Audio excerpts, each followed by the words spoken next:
이번 영상은 간절함에 대한 영상입니다. 여러분, 간절해야 한다 라고 하면 어떤 생각이 먼저 드시나요? 끌어당김의 법칙을 공부하신 분들이라면 왠지 간절하면 안 될 것 같고 간절하면 오히려 시크릿이 잘 안 된다던데 하실지도 모르겠어요. 하지만 제가 말씀드릴 간절함은 좀 다릅니다.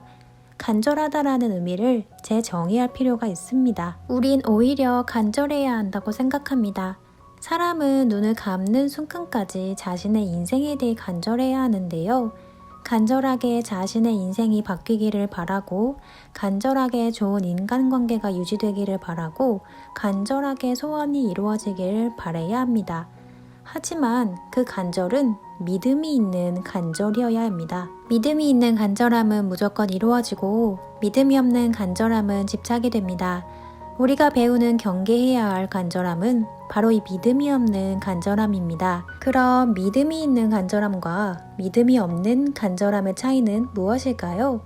둘 다 무언가를 원하고 구하는 상태인 건 맞습니다. 하지만 믿음이 있는 간절함은 내 소원이 이루어질 것을 알고 있는 거예요. 지금 당장은 아닐지라도 언젠가 내 꿈이 꼭 실현될 것을 알고 있는 것입니다. 그리고 무언가 하나가 이루어졌다고 해서 방심하지 않는 것, 자신을 계속 돌아볼 줄 아는 것, 이것이 믿음이 있는 간절함입니다. 반대로 믿음이 없는 간절함은 그냥 계속 불안한 것입니다.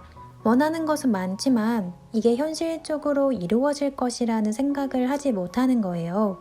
내가 이걸 원하는데 이게 이루어질까? 이루어진다면 어떻게? 언제? 이렇게 따지며 믿지 못하는 것이죠. 이게 결국 집착이 됩니다. 그래서 이 간절함을 경계하는 것입니다. 무작정 간절하면 안 된다라고 할 것이 아니고 이 믿음이 없는 간절함을 조심하셔야 하는 것입니다. 믿음이 있는 간절함은 나를 배신하지 않습니다. 자신의 인생에 대해 간절하게 생각해 보세요. 무언가를 간절히 바라며 자신을 믿고 우주를 믿어보세요. 나에게 좋을 것이라는 결과가 어차피 정해져 있기 때문에 아무 것에도 집착할 필요가 없고 걱정할 필요도 없고 불안할 필요도 없습니다. 무언가 하나를 잃었다고 해서 방심하시면서 멈추시면 안 됩니다. 그건 간절한 태도가 아니에요. 반대로 무언가를 이루지 못했다고 해서 낙심할 필요도 없겠죠. 한마디로 일희일비 하지 말라는 것입니다.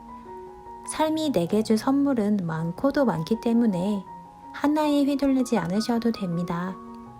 그럴수록 내 내면에 더욱 집중하고 우주에게 더 간절하게 원해보세요. 그런 믿음이 있는 간절함이 내게 답을 줄 것입니다. 걱정 말고 간절하게 바라고 또 바라세요.